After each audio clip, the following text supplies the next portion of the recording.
Welcome back to Bonded by Bravo. I am your host, Amy, and happy belated birthday to our amazing co-host, Dom Jen. What's up, Dom Jen? I feel so bad that I forgot about Salt Lake. Oh, we didn't forget about it. We're about to get into all of it. What are we talking about today? I guess, yeah. Fuck, I don't remember. OC, Salt Lake, Roni premiered.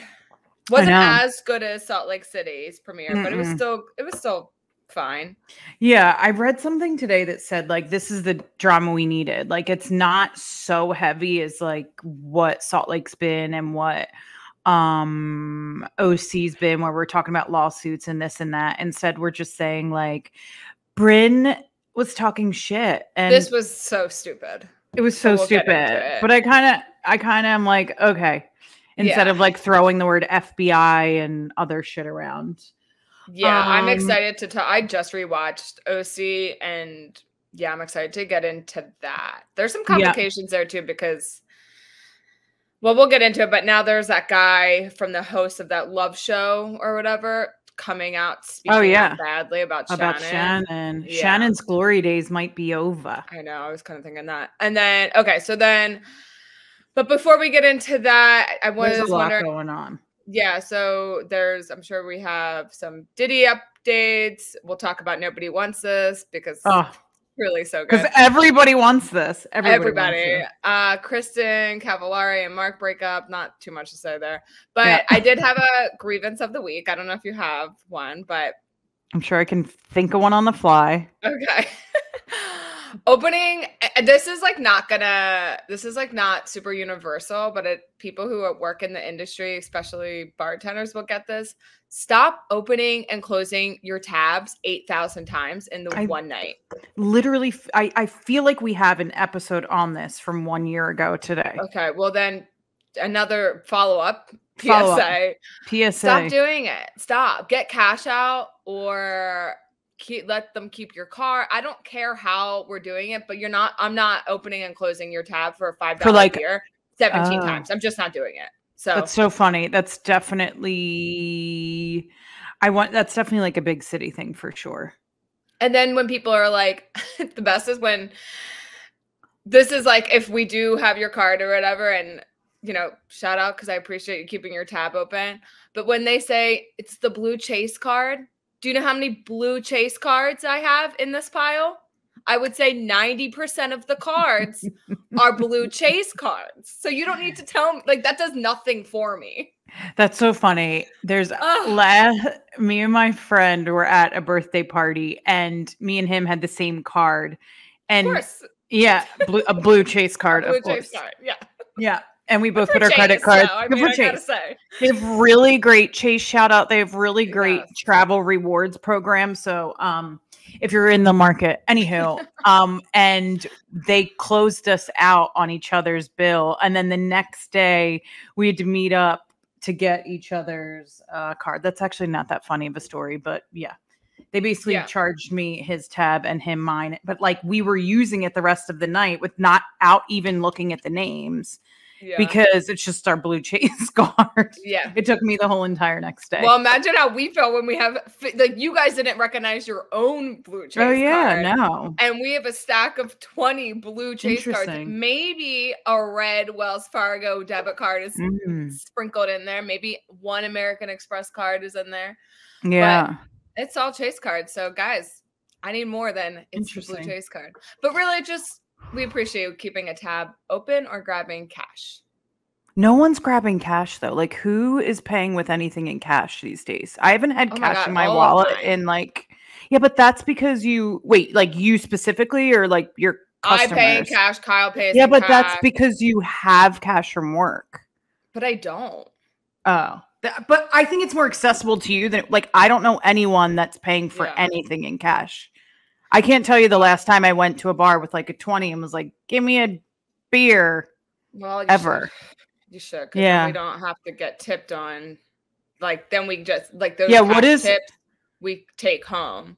Yeah. But like on If it's going on a credit card, then it's, getting taxed. Yeah. I think it's more, or I don't ever tip in cash if possible. That's Okay. like a really good rule of thumb, I would say. Just tipping cash. I tip other things in cash, but I would never remember to bring money out. There's also like, I don't use my debit card for anything, like cash, to have cash. Yeah. Well, then don't do it for us. Don't do it for us bartenders. I will leave my tab open. I will do that.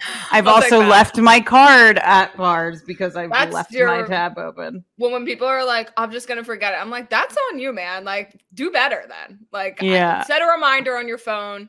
But can I ask a question? Why is it such a pain in the ass? Because then we have to close all of those receipts out. So then at the end of the night, I'm going through 100 something receipts and having to add the gratuity. And like that it's just like a lot more. It's a pain in the ass. And then I get stuck with this like huge pile of receipts that's just like kind of a disaster. But really it is just like we have to put in every single time you close out, we have to go back and enter that tip in. Gotcha. Okay. I can't see a world where it's going to be like, oh, cash is coming back. But I think if we say, folks, keep your tabs open, that might be better. Getting folks on the same page. How was your birthday yesterday? Yeah. Riley and I walked out to the beach, and it's like around 8.5 miles, 8.2. And it was like 90 degrees. And Riley, by the time we got not even halfway, he was like kind of giving up on me. And I was like, oh, come on, man. We got this. Like, we've done worse. Like, we did this hike to Mission Peak, which is like, there's no shade at all. We did it during the pandemic, I believe. It was hot as fuck that day. I didn't really know what I was getting myself into that day, but it was like a 2,500 foot climb, I think. Jesus Christ. We did it very casually. Like, it was like a Wednesday, and I was like, we're bored. Let's just go do this hike. And I kept thinking that. I kept saying that to Raleigh yesterday. I was like, we've done this. Like, it's okay. We can do this. Like, we're going to be in shade soon. We're in the city. Did he make, he obviously did a good job, but. Yeah, he was dead last time. He got a little burst of energy on the beach when we made it to the beach. And then he ran around a little bit, and then he was like, done. No, thank you. Yeah. That sounds like a fun birthday. It was nice. Speaking of, no, that's not a good segue at all. I want to give my Diddy update. Yeah, I was going to say, speaking of birthdays, no, not a good one. Yeah. This shit is getting crazy. It sounds like they might announce. Are they going to announce the names soon? It sounds like almost like they're teasing us a bit. They're definitely teasing us, but it could be a while before any of the names from these lawsuits are. Do you have any predictions on who they are? I would say from my research that we're going to hear a lot about Usher. Mm-hmm. There's been a lot of LeBron James in these messages. We've seen that Kevin Hart's been making plays. I don't know if that has anything to do with this, but the one thing, so this lawyer came out yesterday and said he put out a mass, I don't want to say post, that's not the right word, a mass call for anyone who could have been affected by Diddy, could have been assaulted by Diddy. And he said that he got over 3,000 replies to his call for victims. And out of those 3,000 replies, he was able to come up with 120 credible lawsuits that can be filed against P. Diddy.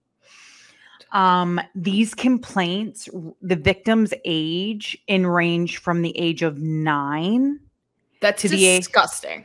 Disgusting. To the age of 37, both men and women. And if you want to say girls and boys, and they span over 30 years. The first report is in 1991.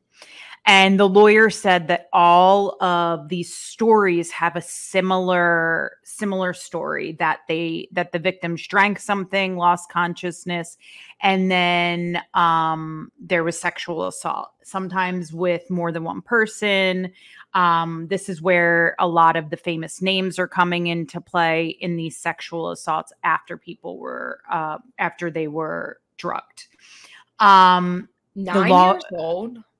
the lawsuit, and I heard about, so apparently that person came to, allegedly, this little boy came to audition to be in a music group in New York. Oh, and there were a stop. Oh my bunch of people that wanted to do it. And he asked for, he said, like, I need a few minutes with you in private to talk to you about the group. And then made him perform oral. Oh my God. I stopped. Oh my God. So the lawyer also said that the names of the other perpetrators will shock us. I saw that. Yeah. I don't know if you know will they at this point, you know, like I mean, if LeBron James' name is allegedly on any of these documents, he is like he's like a hero in the world of sports. That one, yeah. I mean, but you're right. Will they shock us? I don't know at this point. So many it just people really brings up the question about like the power and fame. Like, does the monster come before the fame or the power? Or does the power create the monster kind of situation? Yeah. And you heard about the 1,000 bottles of lube that were, so apparently, I don't know if Costco you know. speak out about it. Yeah. I don't know if you know. So Scrappy from Love and Hip Hop, if you don't know who that is, I'm sure you don't, but Scrappy from Love and Hip Hop came out and said, like, he was signed to 50 Cent's record. And when he was with 50 Cent, he said 50 did not fuck with Diddy. And he's like, I've been to the parties, and the baby oil is actually drugs. So that's why it was seized by the FBI, because it's laced with drugs, and whatever it's put in will make you go unconscious or drug you. What the fuck? And because they wouldn't. Drug? So I've heard the word GHB. I don't know what that is. But this is the rumors that are going around on the internet, that why would just baby oil be seized if there wasn't some component of it that was. So it's getting pretty crazy out here. And I mean, I've heard Prince Harry thrown around. Ashton Kutcher for sure. I think he's gonna end up coming down. Do you know where the beef with 50 Cent and P. Diddy started? Like, was it just pretty automatic? Like, did 50 Cent see something very early on and just say, like, I'm not fucking with this dude? I think it was that. And I think it was that, from my understanding, I mean, if this has been going on for 30 years, then that means rumors in the industry have been going on for 30 years about P. Diddy and these parties. I mean, these parties have been going on before 50 was, I'm trying to see what the original beef was. The thing that's so sick too is like, and I know we've already talked about this, but like, you know, it's one thing to be at a Diddy party and say they're crazy and stuff. But if you like fully knew, like, drugs are one thing, but drugging people, that's another thing. And it's like, if there are other people there who've known and watched this go down, like, I think that they should also go down. Well, if you want to hear the names of the people that watched it go down, then it comes into the names of Beyonce, Jay-Z. Thanks, Brock. Brock says GHB similar to ecstasy. Yeah. That's the drug rape, or that's the date rape drug. Yeah. The 50 Cent feud. Apparently it comes down to when 50 wanted to sign Mace. To his label. So it's some music stuff. Yeah, and 50 has always made comments about wow, that was so aggressive. Oh, sorry. No, it was crazy. 50 Cent has always made comments about Puffy's sexuality, like, openly out there. Whether that was like saying he was sweet. He said in a 2018 interview that he was fruity. Did I read that he has like his third lawyer team? He tried again for another team to try to get his third bail attempt. Oh, okay. To get him out on bail again. Like, guy, you're not going anywhere. This ain't it. we're excited for one thing. Next week, we're going to have Bravo and Blaze on with us. Yeah, we're I'm bonding excited. with her over the Diddy beef and obviously all things Bravo. This story is going to continue to unravel and unfold. And I think it's really sad and fucked up. And I feel like we'll be giving some updates on this as they come out. I did want to, you know what, another thing I wanted to ask you about, I don't know if you've been watching the Menendez brothers Monsters Ryan Murphy series on Netflix. No, only because like I thought about it and then hearing Ryan Murphy talk out about, I don't know, there's just something I guess the Menendez brothers came out and said like it was like they were portrayed wrong, and then Ryan Murphy like kind of came back and said something. And I think that's what's so tricky about doing these kinds of things when the people are living. And then I think that was just playing too much into like, I was like, this is gonna fuck up my watch, I think a little bit. So what was said is the Menendez brothers came out and said you didn't do a good job of portraying us. And like what happened. Right. Which to me, that would be shocking because I thought he did such a good job. And then Ryan Murphy came out and said, I came out and shared all sides of the story. Not just from the boys' point of view, but also what could have possibly been from their parents. And I finished it last night and I could see they're basically playing on the sides of like what your maturity and mentality would be like if you were raped and molested by your father your entire life. And so it's called Monsters because in the media at that time, that's how they were portrayed. They were portrayed as monsters who murdered their parents. And I didn't even know until I watched the show that the defense was that they were raped and abused by their father. And then watching it, you're like, oh, now I understand why this happened. And I don't understand why they were given the death penalty. Or not the death penalty. I'm sorry, why they were given life in prison. Okay, I guess maybe because of their comments that I assumed that that's not the direction the show went and that it did kind of continue to paint that narrative. But now I feel like, okay, I could watch it. No, and I think I just figured like, because I remembered this whole story and it just is like it had to be so much more nuanced than these kids like killed their parent. You know what I mean? It just felt like there was more to the story. And I think this shows you, even if what Ryan Murphy is portraying of them, that they could be possible psychopaths, which that might not have, they play Lyle in a certain way. Even if they were psychopaths, they were molested by their dad for 18 years while their mom knew about it. Yeah. You're obviously going to have some, isn't this how you would act? Like, there's going to be obvious trauma. The things that I'm seeing online are people are looking for justice for them because they're saying that if this was two little girls that this happened to, this would be a completely different case. And Kim went over and met with them, didn't she? She did. And from my understanding, it was just on prison reform, not on getting them out. Apparently in November, there's going to be another hearing for them in some regard. I'm not sure what it is. I have to get more into that. How long have they been in prison at this point? Since 1993. Oh, wow. Yeah. And they were 18 and 21 when they killed their parents. 18 and 21. Yeah.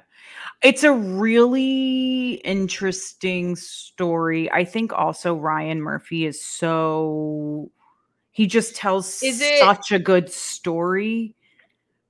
But they don't do anything like American Horror Story vibey to it, right? Like it's not like characters. You know how he does all the American Horror Stories and it's I never watched them. Oh, okay. The first season was so scary. Yeah. And that was it for me. But you know how he did, like, he's just such a good storyteller and character. Like, he tells such a good character that I would understand why they would feel that way. But also, if they didn't watch it till the end, the brothers, the Menendez brothers, if they didn't watch it to the end, then maybe, I could see. It's like painting the full picture. Okay. It's really interesting. I'll watch it. Yeah. Yeah. Speaking of other things that we are watching on Netflix, let's go the complete opposite direction. Watched. I started rewatching it because oh my God, know that I'm crazy. So good. It's so good. Nobody wants this. I was going to say with Adam Brody and Kristen Bell. Oh my God. My Seth Cohen crush reignited in a way that I did not know was possible. I saw this meme the other day. I actually like reposted on my personal, and I normally never do like memes on my personal account, but it was like there's celebrity crushes and then there's whatever the hell I'm feeling about Seth Cohen or whatever, Adam Brody right now. And yeah, I think what it is too, I've thought like, cause I remember I do a rewatch of the OC like pretty often. And like more often than probably I should. And every time I'm watching it, I do fall right back in love with Seth Cohen, but he is so close to his character. I think he's probably close to Adam Brody.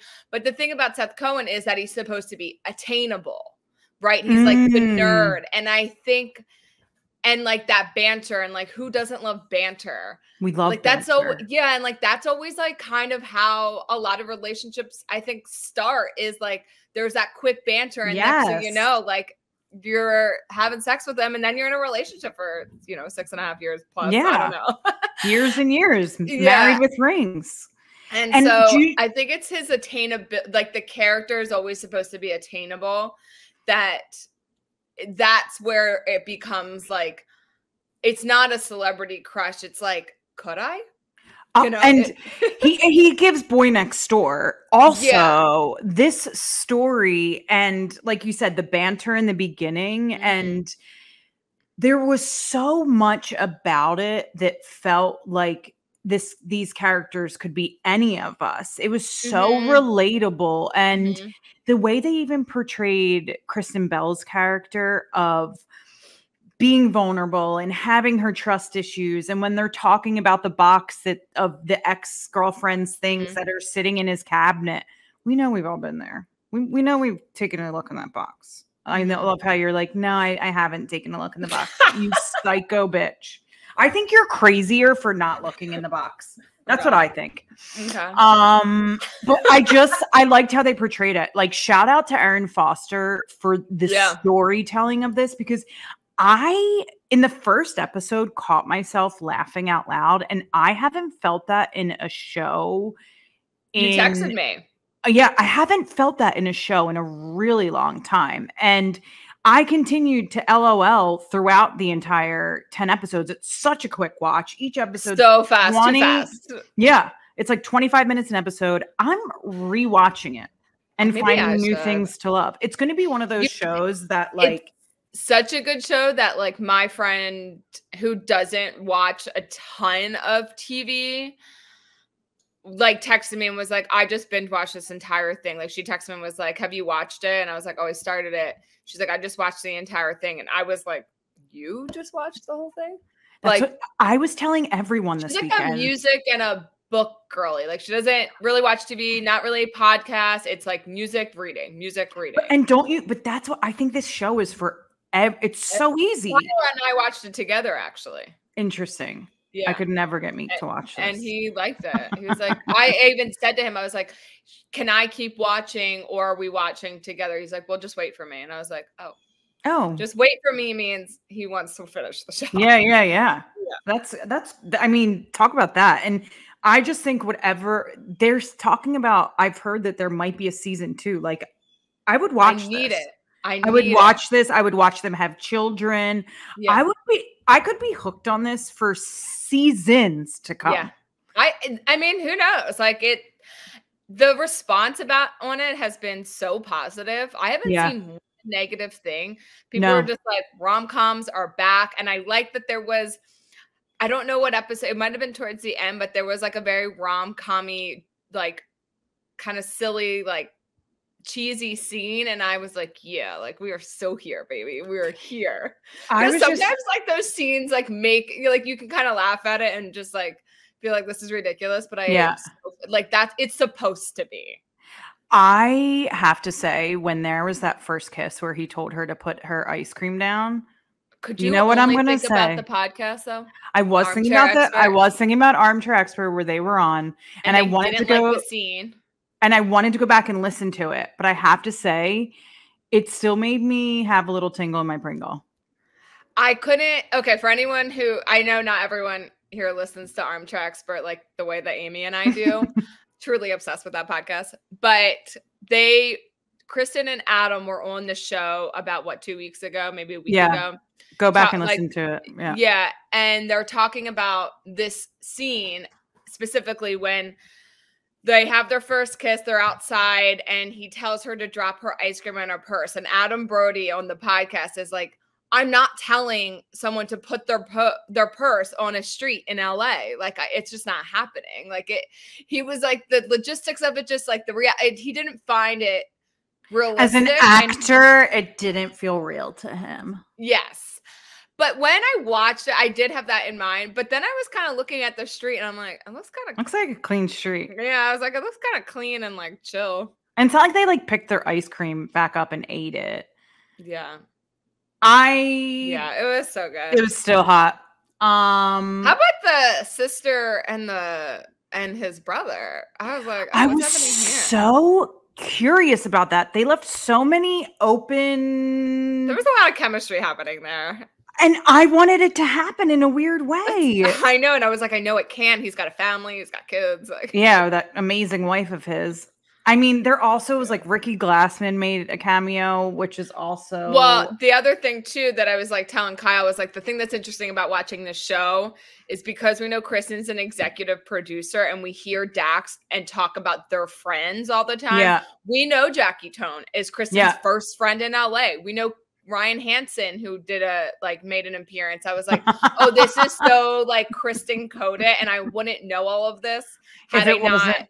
Yeah, for the Armchair Expert podcast. I was like, I feel like I know so funny too much or something. That's an interesting take. I didn't even realize. See, good. I'm using more because I was like just happy with. I didn't even realize that was. You're saying the Kyle character was Ryan Hansen. I didn't even realize. And I really like him because he was in Party Down. Okay. And Kyle and I like love that show. Have you watched that show? No. It's so good. But it's about like a catering company in LA. Oh no, I did watch it. I'm lying. I did. Yeah. And, I watched the first few episodes. It's so good. But he's in that and he's really good in that. He's so obnoxious and like LA, like trying to make it. But yeah, anyway, if you somehow have not watched Nobody Wants Us yet, I don't know if that's even like a thing, but yeah, really it's number one. It had like 97% on Rotten Tomatoes. So good. Yeah. All right. Well, let's talk about our housewives. Okay, real quick. I just want to mention Kristen and Mark broke up. Shocker. Oh. Yeah. Kristen Cavallari. She was like on her podcast crying about it. And I love Kristen, and I respect the reason that she broke up with him. I do wonder there had to have been something that like was like really like shook her back to like reality. I feel like the reality was after that podcast where she had him on and she was like, and you want a family? And he was like, yeah. Yeah. I just think it's so unfair because if a man was dating a 24-year-old woman, like this wouldn't be a thing. And she seemed like she really loved him. She said that he was one of her great boyfriends. We know the best boyfriend she ever had. The best boyfriend. Yeah, the best boyfriend she ever had, I want to know what happened with the custody stuff too. That she's like made 2 references to, but I know she won't speak out about it. Yeah, but she obviously has full custody and he just got engaged. What? Who did? Jay Cutler to the girl that he cheated on her with, allegedly. He got engaged? Yeah. It was in our favorite B&C, Bravo and Cocktails. No fucking So way. Imagine your ex. I didn't know he was still dating her. Yeah. They're engaged. I know. Oh, shit. But I think maybe, I'm not saying that was the impetus for why it happened, but I think like Kristen was so open and honest that she like doesn't want to hold him back from experiences and life and having a family. And that's very not selfish for her. And it's not like we would see that from men. And I think his parents, or at least his mom, is probably like, thank you so much. Thank you. Thank you. Okay. Let's talk about our housewives. Where do we So, want to start? let's start OSG, with Salt Lake City, or Roni? I feel like we should start with the Roni premiere last night. It gave me everything we remember we love in Housewives. It wasn't too heavy, although to them it seems like it might have been. But it gave me everything my little heart desired. Like Okay. For petty some drama. reason, I didn't think you were going to say that. Oh, okay. I don't know. I thought you were going to be like, it was boring. I mean, yeah, I don't think it was like the most amazing for the big episode. I don't think this season's going to be crazy. It's obvious that Bryn's come up, like being the most loved housewife from last season, I don't think that's going to be the case this year. Okay, so it's funny you said. I might even wrote on that line, but I wanted to, get your like overall take on Bryn specifically, because I do. It seems like she's the center of a lot of drama, and then Jenna Lyons was on Watch What Happens Live, and when she was asked who's going to have the most to answer for at the reunion, she said, "Great question." Yeah, she said Bryn. Yeah. And apparently, I mean, they opened up the season with basically 5 days after filming end. They all to go to their photo shoot for the opening segment. And Uba and Bryn weren't even speaking to each other. And Bryn didn't want to be mic'd. So there's going to be drama. Is that who said that? Yeah. Bryn I didn't only want to saw be it mic'd. like come up on the bottom of the screen. So yeah, I hate when people gang up, and I loved Bryn so much last year. So I want to. Do we think she's playing a little bit too into her character, though? Of course, but that's what makes a great housewife. Oh, I disagree. People that don't play into their characters. No, like it's like feels too like when she's like. I don't know. There's just like I don't dislike Bryn. Let me be clear about that. Like I know what you're saying, but like Jenna Lyons isn't playing into her character. Like no one else feels like they're playing themselves in the show. Like Bryn, I feel like the camera showed up and she was like, "Okay, let's turn it on." And I think I don't love that. I felt this more this season because I thought it would tone it down after we saw that last season. Like we get it. We know who you are. You don't have to do that again for another, like, we know who you are. Even, I know what you're saying, because even when the new girl, Raquel came in. I think there's a Rachel. Oh, there's a Rebecca and a Raquel. Raquel. And Raquel. When Raquel came in, she's like, there's another lesbian. And I think, and she's on mine. I'm like, okay, we get it. Okay. And like, I think about, I think her inspiration, sort of, other than like, I guess herself from last season, I think she's kind of going for the Ramona, or not the Ramona, the Sonia of the show. And Sonia never had to play Sonia. Like that was just who she was. Like, but see, I think this is just who Bryn is. See, I don't. Maybe that's what I think it is to an extent, but I do think that like she turns up the Bryn volume as soon as those cameras start rolling. I would say that everyone does that to an extent. Like Sai's first confessional was like, I watched myself last season and I looked cute.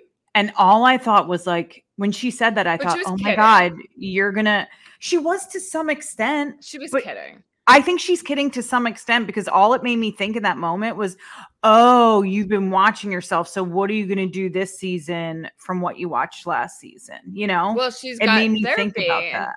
Jenna Lyons is like, she's like done a 180 and she's in her Zen part of life. That's just so funny, because then it ends with her yelling at someone as she's walking. I'm like, Bryn, Sai. But then she did go in her confessional. She was like, so that was bad. Therapy takes a very long time. Yeah, and I can't imagine she's been in that long. Yeah. The thing that filming, like what, 4-6 months? Yeah. Like that's like not that much time. I am excited for the outfits again.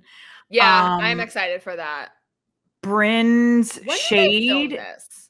I think they filmed it. I mean, Jessel was talking about getting ready for the summer.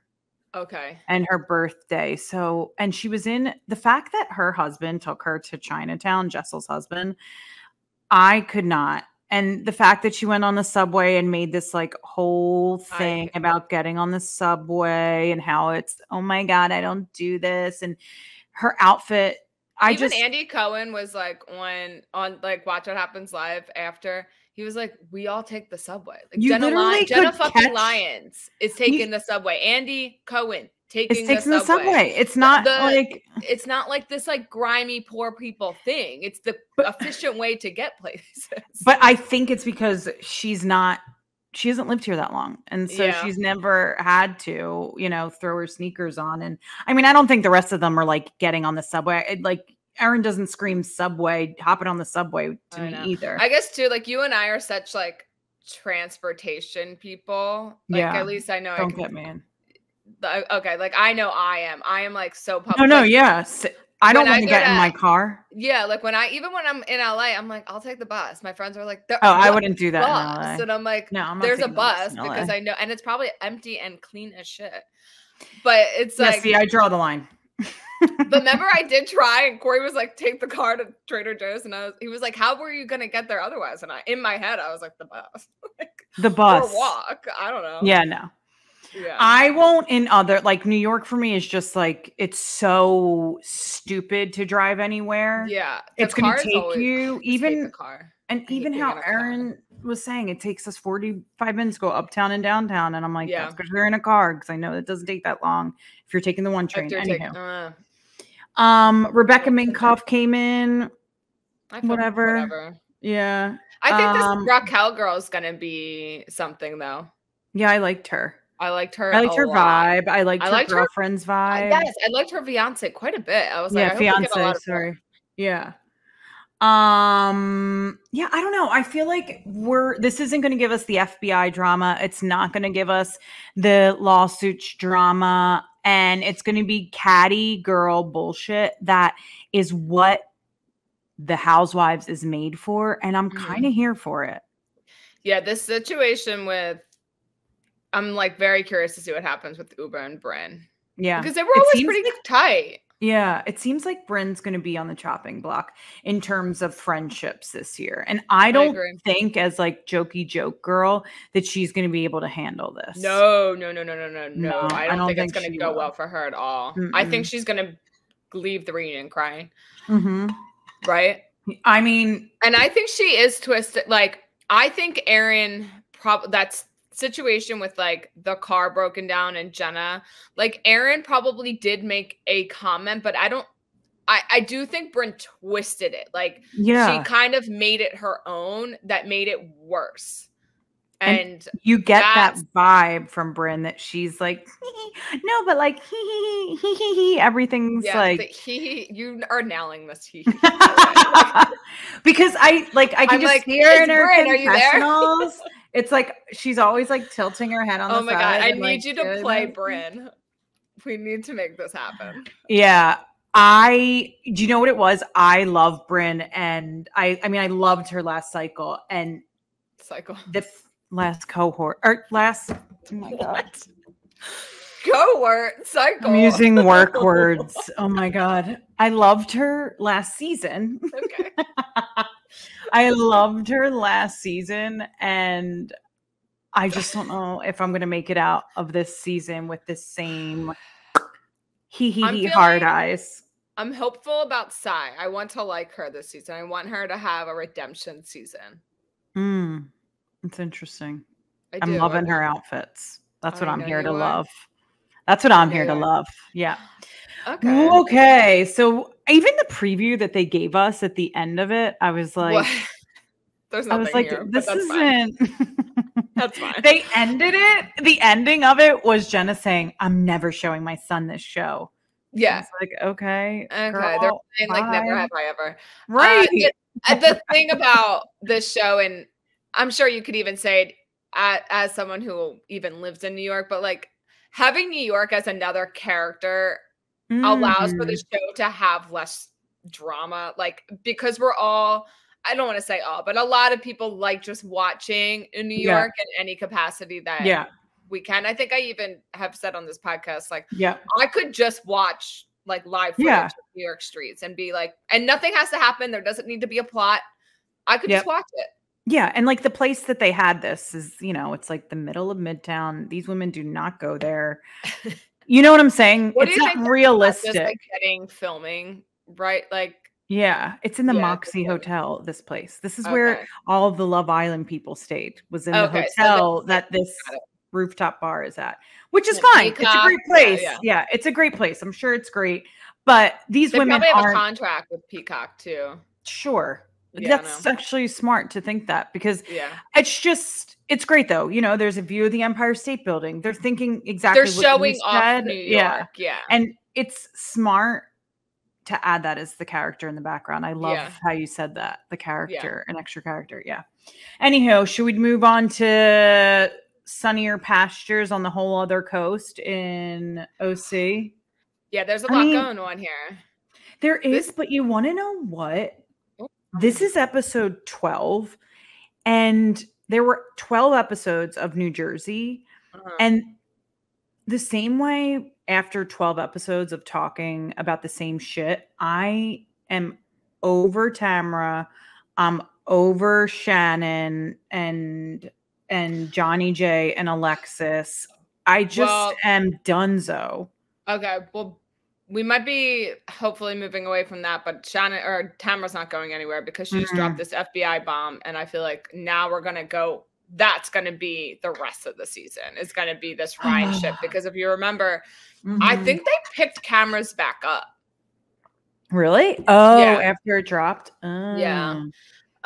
So I think that's kind of where we're going to go from here. And like we said earlier, it came out this week that Shannon was on this show that they're pitching. That I think Peacock's filming. They are filming it. Yeah. Yeah. I'm sorry, not Peacock filming. Yeah. Of single housewives on an island. Think Love Island for housewives. And Shannon was on there, and the host of the show came out and posted all over his social media, had to take it down, and just basically said he did? He had to take it down.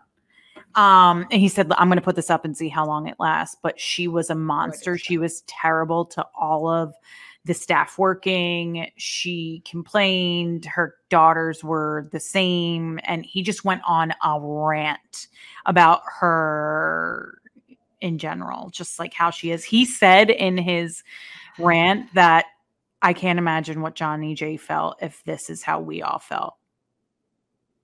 Yikes. You would think that she would be so careful. So demure. Girl. So mindful. Girl, you got to be like, this is the time. This is not, you don't have, you're like, you can't be having a brat summer. Like you need to be mindful and demure right now. And it's also because like, you are like, you're getting your redemption arc that you've never had, Shannon. This is the first time people are fucking with you. Act right, girl. Yeah. Yeah. And I believe every word he put out. Yeah. I don't think any of us. Like, I just don't think he would have any reason to not. And it's like, oh my God, Shannon giving off white lady entitled vibes. No, not our Shannon. Like, you just would think like this whole thing would have humbled her a bit. It seems like it's giving her doing the opposite effect. I guess we'll see. Yeah, this is definitely gonna come up at the reunion for sure. Sure. And you know who's gonna bring it up? Oh, Tamra's gonna and Alexis are gonna have a field day. Regardless of what he said about, like, let's just go back to the show. The way that Tamra is sticking up for Alexis is like getting a little fucking weird to me. Like, when they were talking, when they were talking about how Emily's like, you know, well, Jim Bellino, if I was being sued by someone who also, when Katie was saying this, Katie said it. Yeah. This episode actually made me like Katie. I really liked her outfit too. Yeah. Katie was saying like, if my fiance was suing someone after my ex did it, and Tamra says it's not the same thing. And I'm like, Tamra, he sued you. Yeah, so like it's starting to make me think like, does Alexis have do they have something on Tamra? Because it's getting fucking weird. At another point earlier in the episode, they're on the phone. Shannon has that butt dial. It feels like a little too I don't know if that was real or not, but regardless, it happened. And Tamra gets is recapping it to Emily and Katie. And she says something. Let me see. I think I had it. She says Tamra, or she says, okay, this is when she's talking about the phone call when Shannon's hysterical and stuff. And she's recapping it to Emily and Katie. And she's like, Shannon, you should have just agreed to pay him. And it's but she did. And it's I don't know. It just felt so detached. This was your friend at one point. And even if it wasn't, can you really not find it in your heart of hearts to have just an ounce of compassion and not entirely put this blame on her? I don't know. The whole thing is just feeling so vile, and it has felt vile, but now it's just feeling her inability to give her any grace, empathy, and have any even thought that Alexis could be playing a role in this. Even Heather Dubrow in her confessional was this is weird. Why are they going so hard? Johnny doesn't want to be in the press. This is kind of counterintuitive. This is not going to do that. And Heather's good friends with Alexis, and even she's saying this is strange. This isn't really making a ton of sense. Heather and Alexis, are they good friends? I don't think fine. And it doesn't make sense. And Emily said something too. I just think Tamra is so willing to take anyone down. She's nasty as all hell. Then we get it over to, and that she loved that call, that butt dial. She loved it. Totally. I mean, she was going to call her first, right? And then. Yeah, sure. I didn't like any of that at all. And of course it had to be her. I mean, the woman just found out she was getting sued that day. We get to the dinner at Katie's, and it just, I really like Katie's husband. I like him too. Normal. He seems what the fuck did we get ourselves into though? Exactly. And he's like, I'll get people a drink. And then Eddie's like, can you not give her another drink, please? I just could imagine. Looked so uncomfortable. His stress was making me stress. And I was like, oh my God, this is he was getting that secondhand, oh boy, what's about to happen? What's about to happen? I did like the way that he stuck up for her in a weird way. How he was saying Ryan, I mean, I think Ryan's a sleazeball.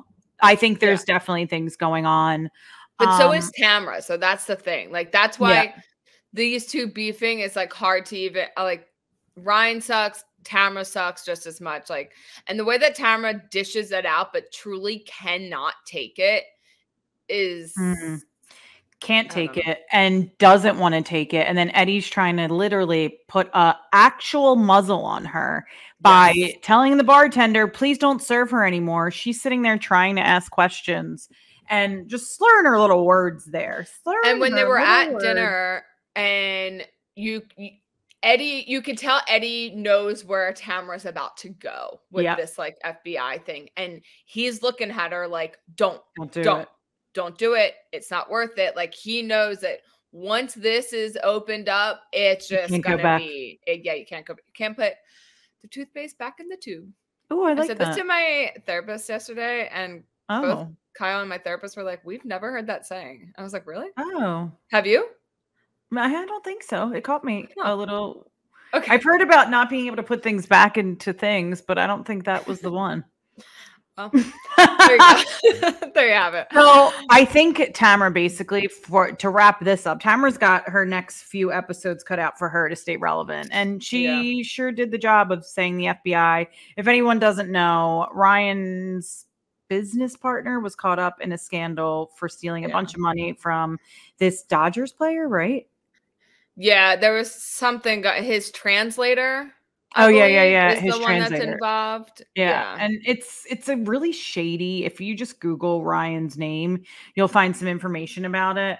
There were other housewives coming out of the woodwork. Gretchen Rossi had things to say. They're talking about bringing Gretchen and Joe back.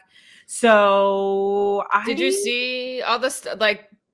Gretchen's been on the internet saying like people have been asking her about Tamra and like kind of saying like asking what do you think of Tamra like saying the shit about both Shannon and Ryan and Jen, and then on top of that just like the internet's response to Tamra. Yeah. And Gretchen's basically like, yeah, this is who she's always been. Like she basically said what we always say, like she's never been loyal to anything but the check. I mean, we're not surprised. Yeah. This is that she's doing a good job then, if that's the thing that she's. But I can't even like. She's so nasty that and again, she's an OG though. She's gonna continue to get her check. She's gonna continue, like they're gonna keep having her back because she brings the drama. Like, what's gonna get her fired? I don't know. I mean, I guess the only thing that I feel like could really get her fired is just like the way that the audience is maybe evolving away from like some of the nastiness. I don't know if they are though. Yeah. You know? I don't know, because if you like look online, like the pile up on Tamra is definitely loud and clear. Same thing happened to Lala last season. Happened to and Lala's, she left. Yeah, but I think Lala's like probably not coming back. Like I don't think Lala is gonna be. Lala will be anywhere there is a paycheck. Come on. Totally. No, I'm not. I'm saying that I don't think they're. That version of Vanderpump is going to continue. Yeah. So the internet is so loud about her, definitely not like us not wanting her on the Valley. So it's like, but she's already filmed scenes for the Valley. But it's like but my point is like the backlash has been there. It's been loud on the internet, and it's like it seems like there are more consequences now for being this nasty than there were, let's say, 5-10 years ago. I just think her nastiness isn't technically as nasty as we've seen from some of the others. I think she's causing shit. Yeah, I mean, Tamra, it's what she's done best. She's done worse things. I know. I guess I don't know. I just can't get behind this. I know we're almost at time, and I wanted to say something because we didn't get to cover Salt Lake, but Christian Siriano was on so funny. Watch What Happens Live last night, and we just so happened to be talking shit about Bronwyn's outfits last week on our episode, and Christian Siriano says, Andy says, do you have any housewives that you style or that you do looks for? And he said, no, because they don't pay me. However, there's a new housewife who's been a long-term client who just so happens to be Bronwyn. And he said, she's always in custom pieces. And I have always worked with her for years and years. And so maybe she's doing the right things in Salt Lake. Well, either way, I like knowing that she's actually rich. Yeah. And that's not fake. Yeah, that's true. I like that that's what I took away from that. I like my big takeaway was like, this bitch has had money. She's truly into the fashion. Like she's not trying to like get her moment of clout and fame or whatever. Like she's here for the red heart dress that only 3 people have. She's here to have fun, not to like build a brand. And no shade to the ladies that are building brands. No, because it's a great great platform to do so. But it is just nice that she's just actually fucking rich. One day we'll get into Salt Lake City. No, I just want like a mill. Yeah. I think we could get into Salt Lake City more next week. I was kind of watching with one eye open. I know. And then they did Beverly Hills and Southern Charms coming back. I don't know if you've heard, but Southern Charm I can't wait for. I know. We're going to have a busy season. I fucking love Southern Charm so much. There have been, did you see those rumors about Jen from Secret Lives of Mormon Wives openly making out with people at bars? Which one's Jen? Yeah, I know. She's the one that kind of looks like the rest of them. There's been rumors that maybe that's her name. Yeah, that's her name. Jessie. Jesse. Okay. Yeah. Apparently. And I see that Sheena's hanging out with them. Sheena, girl, your know, thirst is besties, showing. This They is went to so. Swig today, yesterday. Oh, she gives me the ick, Sheena. Stop. Oh, the other thing I wanted to talk to, maybe there's like a whole episode that someone did bashing Nick Viall. Did you see this? Ooh, no, we'll get into that next week. Yeah, we're gonna have to get into that. So stay tuned, guys. Stay tuned. We're gonna have a lot to cover. Promise we'll be back with Salt Lake as New York heats up and we wind down for the OC. If you're not already following us, follow us on Instagram and TikTok at Bonded by Bravo Pod. Also, more importantly, you can tune in and listen to us every Thursday. Our episodes drop wherever you listen to podcasts, and you now can watch us on YouTube on Her That's Media. On their YouTube page to watch our full episodes on YouTube if you enjoy that better. We will be back next week, friends, with an all-new episode of Bonded by Bravo. And with Bravo and Blaze next week. So and with Bravo and Blaze. We can't wait. See y'all then.